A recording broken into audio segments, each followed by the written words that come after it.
definitely appreciate that. To all the new people stopping by my channel, hi you guys.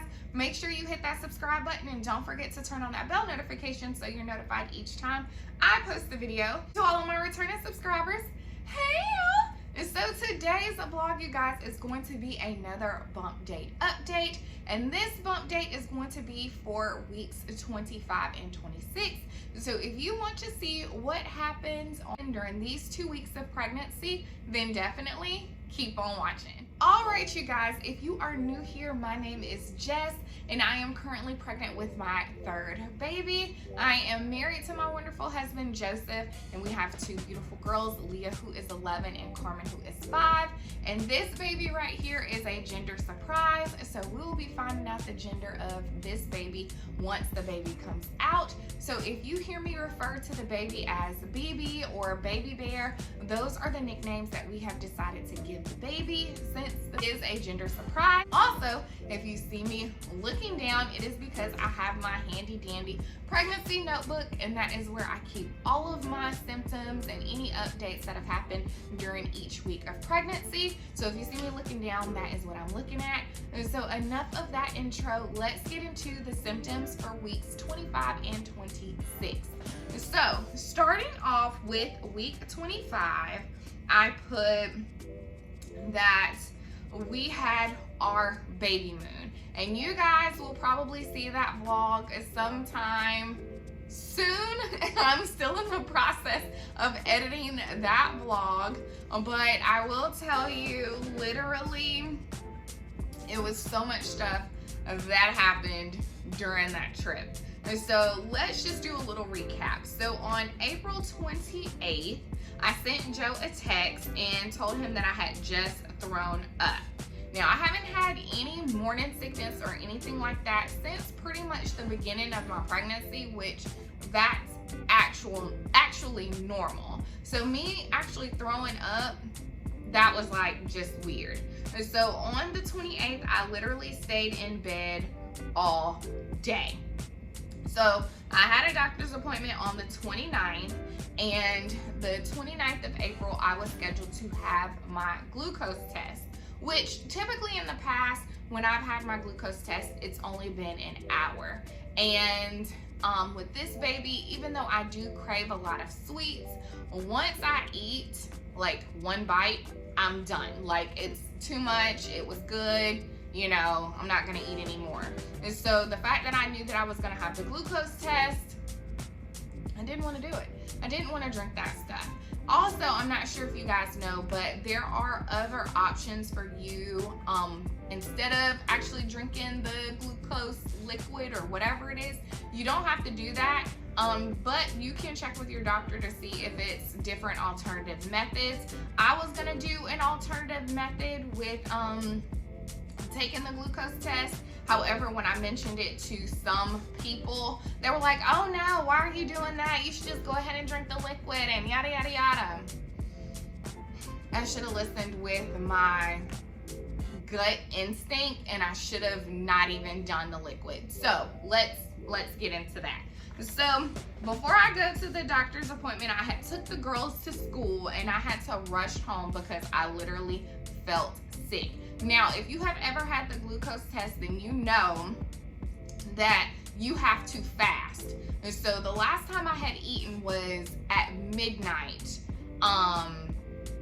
the day of my glucose test, because they want you to fast before you get there. My appointment was like at 8:45, so I had to rush home. I got home at like 8 o'clock, and when I got home, you guys, I ended up throwing up twice. I threw up 2 times before I could even go to the appointment. And so I sent a text to Joe, and I told him, hey, I just threw up twice. Please pray that I do not throw up when I take this glucose test, because if you do throw up while you're taking the glucose test, you have to come back and do it all over again. And so I was like, Lord, just give me the strength, like, not to throw up when I take this glucose test. So I get to the appointment, and when I get to the appointment, I was informed that this was not a 1 hour glucose test that I was used to, because I had hyped myself up. I was like, oh, okay, it's gonna be an hour. My doctor's appointment is gonna be an hour. I'm gonna be out of it. I can go home. I can lay down. I can take a nap. Y'all, my glucose test was 3 hours. 3 long hours. And so I had to take the liquid, drink the liquid within 3 minutes. And then they also drew my blood. Y'all know I hate getting my blood drawn. And so they drew my blood, and then I had to drink the liquid. And so I asked her how many minutes I had. She told me 3. So I chugged that sucker in a minute. So I chugged that, and then I instantly felt the baby doing somersaults. And I was like, oh my God, like, please just sit still because your mother is about to barf in here. And so the nurse had asked me, had I eaten or anything like that? And I said no. And she was like, have you drank any water? And I said no. She was like, why haven't you drank any water today? And I said, well, they told me that I shouldn't eat or drink after midnight. And she was like, you know what? Go up the street. She was like, do you have some water with you? I was like, I don't have any water with me. And she was like, go to the Walgreens, which the Walgreens is literally right up the street. She was like, go there, get you something to drink, and water only. She was like, don't chug the water, just take a couple of sips and call it a day. Because I had already told her that I had felt sick before I had taken the glucose test and that I had thrown up twice. And so she was like, yeah, go ahead and go get you some sips of water. And so I did that. And so literally, like I said, Baby Bear hated it. I put on here, Baby Bear started moving around like crazy, which made me want to throw up. But we all know if you throw up, you have to retake the test. And so she also had to weigh me. So I got my weight, and my weight was 145 pounds. So I had actually lost 1 pound since my last appointment. Which she wasn't alarmed by it. I wasn't alarmed by it because I knew I had just literally thrown up the day before. And I had thrown up twice, and I really didn't have any type of appetite because I just stayed in the bed. My blood pressure was 115/71, and I had not taken any of my blood pressure medicine that day because I couldn't eat or drink anything. So once I left from there, I went, got me some water from Walgreens, and I took a sip of the water, and it didn't help. Y'all, I had started getting sweaty, and I was like, literally, I wanted to pace around just because I was not feeling my best. And I kept telling myself, girl, don't throw up, don't throw up, don't throw up, because if you throw up, it's a wrap. So after I did all that, I sat in the lobby for an hour, and they called me back, and I was able to go into a room. And so when I went into the room to meet with my doctor and my nurse, I actually had to like lay down because y'all, I was feeling so bad. And I had even put I had found like a relaxation channel on YouTube, and I was like, let me just listen to the calming sounds because I just cannot. And so I stayed in the room for about a total of 20 minutes before my doctor came in, which kind of gave me a second to like just calm down. And I had told him that I had been throwing up. And so he mentioned that I could have acid reflux / heartburn, and that I needed to take some Tums. Now y'all know how I feel about taking any type of medicine that you have to chew, or if it's a liquid. If it is a liquid or something that I have to chew, I throw it up every single time. I can only take it if it is in pill form. I have been like that since I've been able to take pills. And so the fact that he told me I had to chew a Tums, I was like, it's gonna be a no. And so I sat in the room for a little bit longer because the nurse that was in there, she asked me, she was like, do you want to go sit back in the lobby or do you want to stay in here? I was like, if I sit back in the lobby, I am going to throw up. And so she let me stay in the room as long as I could before they had to put another patient in there. And literally they had to put another patient in there 15 minutes before I had to get my blood drawn again. So I'm sitting in the lobby, you guys, and I'm just rocking like this, like, oh Lord, please, please, please. Like, I'm just going back and forth. I know people probably thought it was something wrong with me, but I literally had my earbud in and I was just rocking, just anything to soothe my body, because I felt like I was about to throw up. And so I finally, after 15 minutes of sitting in the lobby, they called me back and they told me that, oh, okay, you're good. Let's go ahead and get your blood drawn.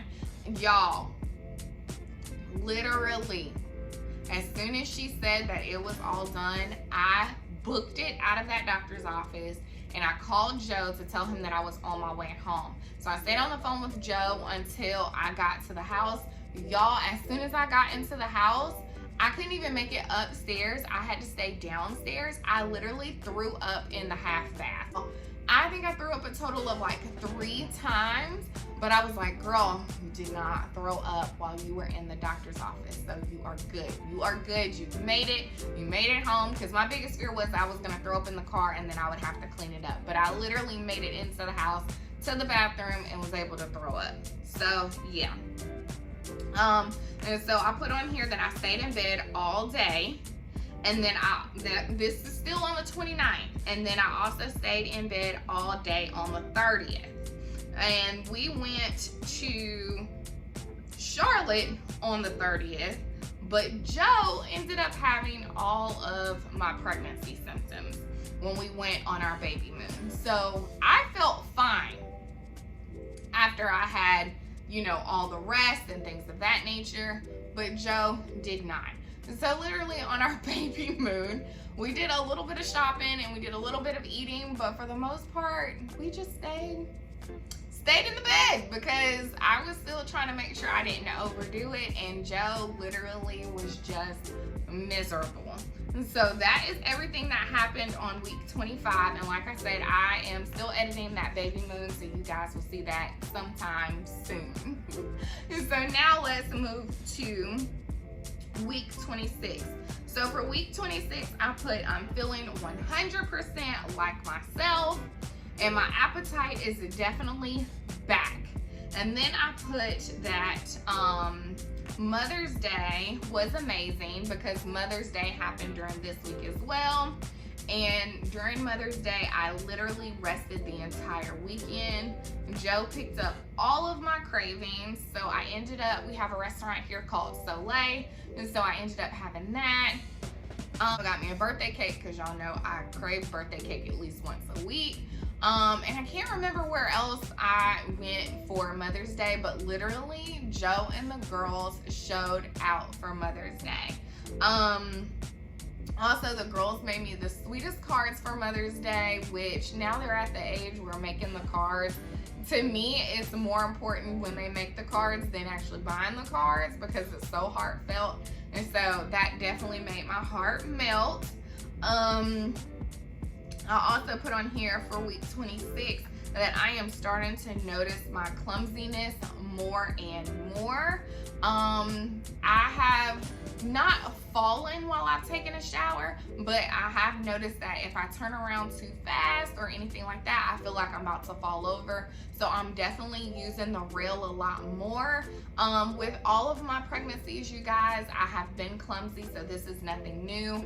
The only thing is with this pregnancy and Carmen's pregnancy, our house has stairs, and so it always makes me nervous with the stairs. With Carmen, I fell down the stairs multiple times, never anything to like hurt the baby, but literally just fell on my butt and slid down. And so with this baby, I'm trying to make sure that I definitely stay, that I'm good, that I don't slip or anything like that, because 9 times out of 10 I am home by myself or home with the girls. And so another thing that I put on here is if I do not wear my belly support band, I am struggling. And like I said, I have mentioned that before, I have to have that belly band on just to hoist baby bear up, because if not, I can't do anything. But now it's like even more noticeable that if I don't have it on, like it's a wrap. I'm just gonna stay either sitting down or stay in the bed. I also put on here that during week 26 I had my first prenatal massage and my first pedicure of this pregnancy. And so typically when you are pregnant, they do not like for you to have any massages or anything like that your first trimester. So I waited until I was good within my second trimester before I decided to have a prenatal massage. We do have a massage school here in my area, and they offer free prenatal massages to help with the students get extra hours. So I was like, what better way than for me to get a prenatal massage and it be free, y'all? And so I ended up doing that, and then after I got my prenatal massage, I went and got a pedicure because I definitely needed it, and it's getting close to summertime, y'all, and my toes needed to be done. And so I did that, and I felt so refreshed. And by the way, might I add, I have never had a massage before besides Joe just massaging me, but my massage therapist did say that I was a little tense, especially in my hips and my neck area, and she asked me, did I do a lot of standing? And I told her yes, because I bake cookies. So she was like, I needed to start coming more regularly, especially coming once a week. So I told her I would go ahead and set that up so that way I could start coming to make sure I could get all the kinks out and things of that nature, especially before a baby is born. But that is everything that I have for weeks 25 and 26. As promised, I told you guys that I will show you what Baby Vera is looking like with every bump date. So I'm going to go ahead and do that right now.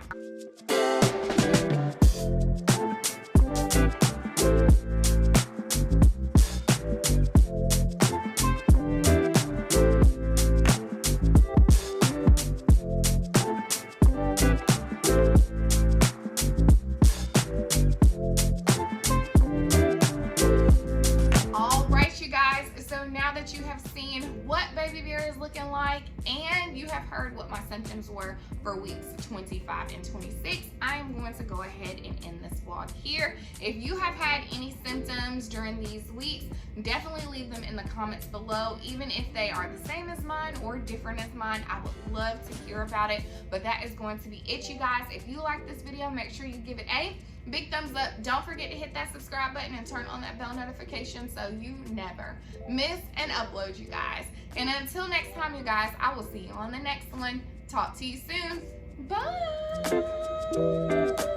Bye.